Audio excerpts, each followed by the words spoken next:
Hello दोस्तों, welcome to basic science classes channel. दोस्तों, आज अपन पढ़ेंगे सर्कुलेटरी सिस्टम परिसंचरण तंत्र के बारे में। यदि आपको वीडियो अच्छा लगे तो वीडियो को लाइक, शेयर और चैनल को सब्सक्राइब करिए। चलिए दोस्तों, आज की क्लास स्टार्ट करते हैं। सबसे पहले यहाँ पे आता है ब्लड सर्कुलेटरी सिस्टम, यानी कि इसकी खोज किसने की। इसकी खोज किसने की थी? विलियम ऑरवे ने की थी। किसने? विलियम ऑरवे ने की थी। इसके बाद में आता है इसके अंदर कौन कौन से न्यूट्रिएंट्स पाए जाते हैं, बोलते हो तत्व पाए जाते हैं। कौन कौन से न्यूट्रिएंट्स?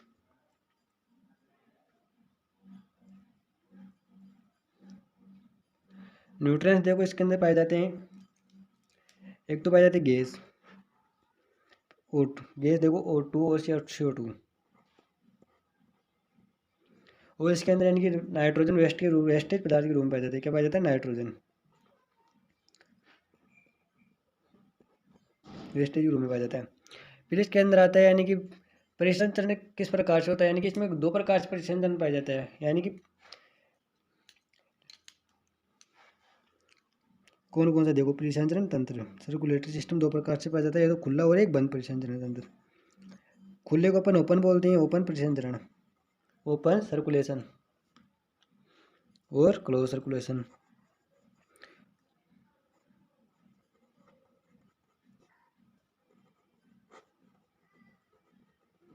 खुला परिसंचरण और बंद परिसंचरण। कई बार यहीं से भी क्वेश्चन बन जाता है कि बंद परिसंचरण तंत्र पाया जाता है, यानी कि ह्यूमन बीइंग में बोलते हो, मानव में, मनुष्य में, बंदर वगैरह, इनमें क्या पाया जाता है? यानी कि बंद परिसंचरण पाया जाता है। बंद परिसंचरण में क्या होता है? इसके अंदर ब्लड वेसल्स क्या होती है? प्रेजेंट होती है। क्या होती है? ब्लड वेसल्स प्रेजेंट होती है।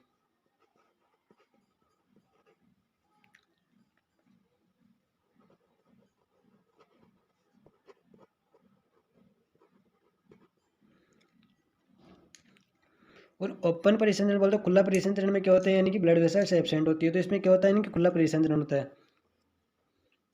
इसमें ब्लड वेसल्स एब्सेंट होती है। अब देखो ये किसके अंदर पाया जाता है। उदाहरण के तौर पे देखें तो अपन ये पाया जाता है कि यानी कि ऑर्थोपोडा संघ, किसमें? ऑर्थोपोडा संघ, जैसे कीट, मक्खी वगैरह में पाया जाता है।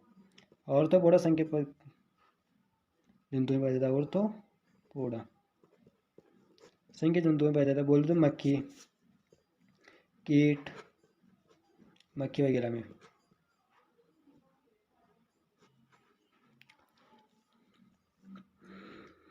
फिर इसके बाद में आता है यानी कि कितने प्रकार का होता है, यानी कि कितने भागों में बांटा गया है। इसे 3 भागों में बांटा गया है। परिसंचरण तंत्र देखो कितने पार्ट्स, देखो इसके कितने भाग है? 3 भाग है।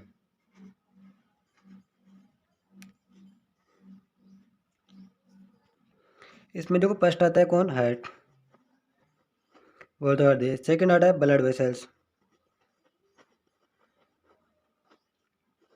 बोल दो रुधिर वाहिनी का है। फिर इसके बाद में आता है अपने ब्लड, बोल दो रुधिर।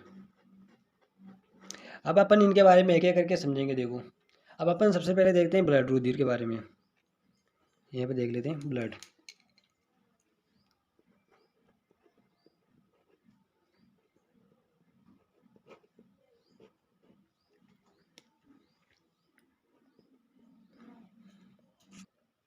अब ब्लड क्या है? एक सबसे पहले इसमें क्वेश्चन बनता है कि ब्लड एक तरह से युक्त है। क्या है? तरह से युक्त, बोल दो कनेक्टिव टिश्यू। यदि आप इंग्लिश में याद रखोगे तो और भी अच्छा रहेगा, क्योंकि अधिकतर एग्जाम में यानी कि इंग्लिश में आता है, यानी कि इंग्लिश फॉर्म देके पूछ लेता है। कनेक्टिव टिश्यू है, बोलो तरल संयोजी ऊतक। रुधिर क्या है? एक तरल संयोजी ऊतक है भैया, संयोजी ऊतक है। इसके बाद में आता है इसके यानी कि पीएच कितना होता है। रुधिर का पीएच होता है यानी कि 7.4, कितना? 7.2 से 7.4 के मध्य होता है। 7.2 से 7.4 के मध्य होता है भैया, है ना। और ये क्या होता है? इसकी प्रकृति देखो, नेचर क्या होता है इसकी, इनकी प्रकृति देखो तो इसकी सारी होती है। क्या होती है? पर सारी है। रुधिर की प्रकृति कौन सी होती है भैया? सारी होती है। फिर इसके बाद में आता है यानी कि मानव शरीर में यानी कि रक्त कितना पाया जाता है, यानी कि 5 से 6 लीटर के मध्य पाया जाता है ना। और इसका निर्माण कहाँ होता है? सबसे इंपॉर्टेंट क्वेश्चन देखो, इसका निर्माण कहाँ होता है?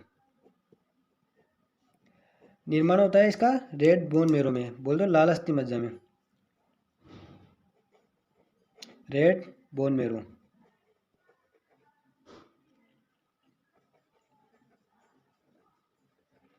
लाल अस्थि मज्जा के अंदर होता है इसका निर्माण। और इसका विघटन कहाँ पे होता है, पिलिया बोल दो, यकृत में होता है ना। जो अपन आगे बढ़ेंगे देखना। अब ब्लड के बारे में देखो, ब्लड कितने प्रकार का होता है, यानी कि दो प्रकार के रूप में पाया जाता है। ब्लड क्या होता है, दो रूप में पाया जाता है, यानी कि ये तो तरल और एक ठोस के रूप में। ब्लड दो रूप में पाया जाता है भैया, एक तो लिक्विड फॉर्म में, एक सॉलिड फॉर्म में। एक तो लिक्विड फॉर्म और एक सॉलिड फॉर्म में पाया जाता है, ठोस पदार्थ, वो तो सॉलिड। अब देखो द्रव के रूप में पाया जाता है, यानी कि ब्लड प्लाज्मा, क्या इसके अंदर आता है, प्लाज्मा आता है, ब्लड प्लाज्मा। और इसके अंदर आता है ब्लड सेल्स बोलते हो, रूप कोशिकाएं, रुधिर कोशिकाएं। अब देखो कि इनकी मात्रा कितनी कितनी पाई जाती है भैया। ये तो पाया जाता है, यानी कि लिक्विड फॉर्म में क्या जाता है, प्लाज्मा 55% पाया जाता है, कितना 55%, और ये कितने पाया जाता है, 45% पाया जाता है। अब 55% इसके अंदर भी अलग अलग तत्व पाए जाते हैं। इसके अंदर क्या पाया जाता है देखो, इसके यानी कंपोनेंट्स देखो, घटक कौन कौन से पाए जाते हैं। इसके अंदर जल पाया जाता है, और ये कार्बनिक पदार्थ पाए जाते हैं। प्लाज्मा में क्या पाए जाते हैं भैया, इसके कंपोनेंट देखो, प्लाज्मा में कौन कौन से कंपोनेंट्स पाए जाते हैं, कंपोनेंट देखो। इसके अंदर पाए जाते हैं भैया एक तो वाटर, जो कितना पाया जाता है, इसकी मात्रा पाई जाती है यानी कि 90% के लगभग, कितनी 90% के लगभग पाई जाती है। फिर आता है एक कार्बनिक और एक कार्बनिक पदार्थ, कार्बनिक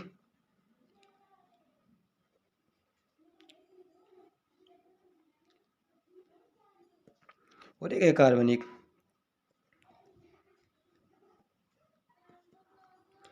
कंपोनेंट्स है ना। जो कार्बनिक में भी क्या है, अलग अलग कौन कौन से देखो तत्व पाए जाते हैं।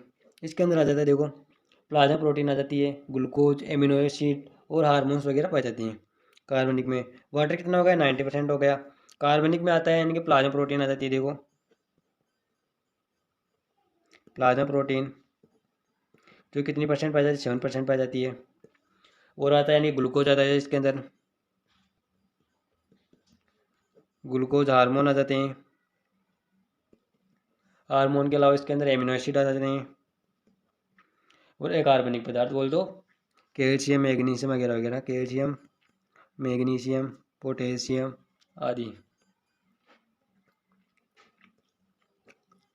अब देखो ब्लड यानी कि टॉस को, इसमें भी ये 3 प्रकार से पाया जाता है। इसके अंदर कितने, 3। इसके अंदर आ जाते हैं तो आरबीसी, जो अपन आगे एक एक करके समझेंगे देखना। इसमें आता है तो आरबीसी, एक आता है डब्ल्यूबीसी, और एक प्लेटिलेट्स।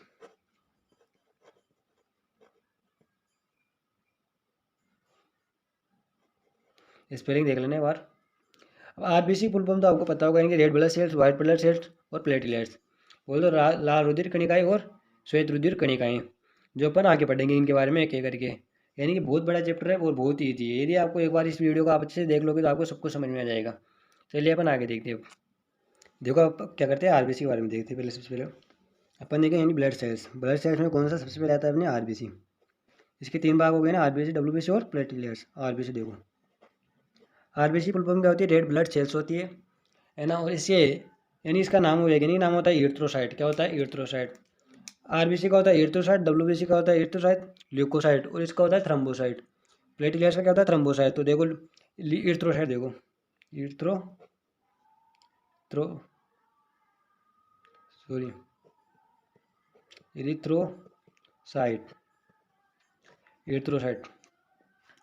अब देखो सबसे पहले इसके अंदर क्वेश्चन बनता है, डायरेक्ट क्वेश्चन बन जाते हैं यहाँ से कि है ना, केंद्रक एब्सेंट होता है या फिर माइटोकॉन्ड्रिया एब्सेंट होता है। तो केंद्रक किसके अंदर एब्सेंट होता है, आरबीसी के अंदर क्या होता है, केंद्रक एब्सेंट होता है। इसके अंदर केंद्रक नहीं पाया जाता है भैया, केंद्रक और माइटोकॉन्ड्रिया, माइटोकॉन्ड्रिया, माइटोकॉन्ड्रिया एब्सेंट होती है भैया इसके अंदर, दोनों क्या होती है इसमें, एब्सेंट होती है। फिर आता है यानी कि जो केंद्र किसके अंदर, यानी कि उल्टा ही पूछ लेता है क्या है, यानी कि अपवाद के रूप में इसमें क्या पाया जाता है, यानी कि ऊंट और लामा में क्या पाया जाता है, केंद्रक पाया जाता है। आरबीसी में क्या पाया जाता है, ऐसे क्वेश्चन बनता है देखो, यानी कि वह जीव कौन सा है जिसके अंदर यानी कि आरबीसी में केंद्रक पाया जाता है। तो अपन यानी कि ऑप्शन नहीं दे देगा, यानी कि ऊंट, मनुष्य, लामा दे देगा, या फिर कुछ भी है ना, ऐसे 4 ऑप्शन देकर पूछेगा तो अपन को याद रखना है ऊंट और लामा में क्या पाया जाता है, केंद्रक पाया जाता है। जबकि मनुष्य में क्या है, आरबीसी में क्या होता है, केंद्रक और माइटोकॉन्ड्रिया एब्सेंट होता है। इसके बाद में आता है यानी कि इसकी संख्या कितनी होती है, इसकी संख्या होती है यानी 55 से 50 से 55 लाख के मध्य लगभग। पुरुषों में कितनी पाई जाती है? 55 लाख। फिर इसके बाद में आता है कि इसका जीवन काल कितना होता है। इसका जीवन काल होता है 120 डेज। कितना? 120 डेज होता है भैया। फिर यानी कि इनका विघटन होता है, तो इनका विघटन कहाँ पे होता है? निर्माण तो कहाँ पे होता है इनका? रेड बोन मेरो, जो अपन ने कहाँ पर देखा था अभी, यहाँ पर देखा था ना, जब ब्लड रुधिर के बारे में पढ़ रहे थे। देखो निर्माण कहाँ होता है इसका? रेड बोन मेरो में। तो लाल अस्थि मज्जा में क्या होता है? इसका निर्माण होता है। और इसका विघटन कहाँ होता है? यकृत या पीलिया में होता है। यकृत या पीलिया में क्या होता है? इसका विघटन होता है भैया। फिर इसके बाद में आता है इसी के बारे में, यानी कि इसमें कौन सा वर्णक पाए जाते हैं? इसमें क्या पाया जाता है? हीमोग्लोबिन पाया जाता है। इसमें वर्णक देखो पिगमेंट, सबसे महत्वपूर्ण बिंदु है यहाँ से देखो क्वेश्चन बन जाता है, पिगमेंट कौन सा पाया जाता है? पिगमेंट। और यहाँ पे क्वेश्चन यानी कंफ्यूज करने वाला क्वेश्चन बनता है यहाँ पे देखो, यानी कि या तो हीमोग्लोबिन या मायोग्लोबिन दे देगा। तो मायोग्लोबिन किस में पाया जाता है? पेशी में पाया जाता है। जबकि हीमोग्लोबिन किस में पाया जाता है? रुधिर में पाया जाता है, जो भी किसमें? आरबीसी के अंदर। तो पिगमेंट कौन सा पाया जाता है इसके अंदर? हीमोग्लोबिन पाया जाता है भैया, हीमोग्लोबिन। हीमोग्लोबिन में देखो ये क्या होता है, यानी कि हिम मतलब यानी लोह तत्व, तो बोल दो रेड। यानी कि कौन सा ये किसको यानी कि रिप्रेजेंट करता है? बोलो रेड। और ग्लोबिन क्या होती है? प्रोटीन होती है। क्या होती है? एक प्रोटीन होती है।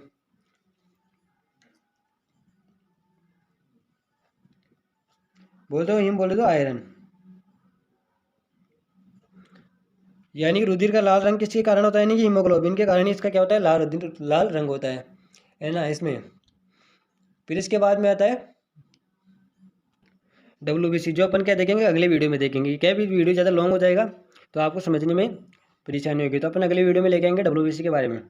चलिए दोस्तों, आज की क्लास यहीं तक रोकते हैं। धन्यवाद।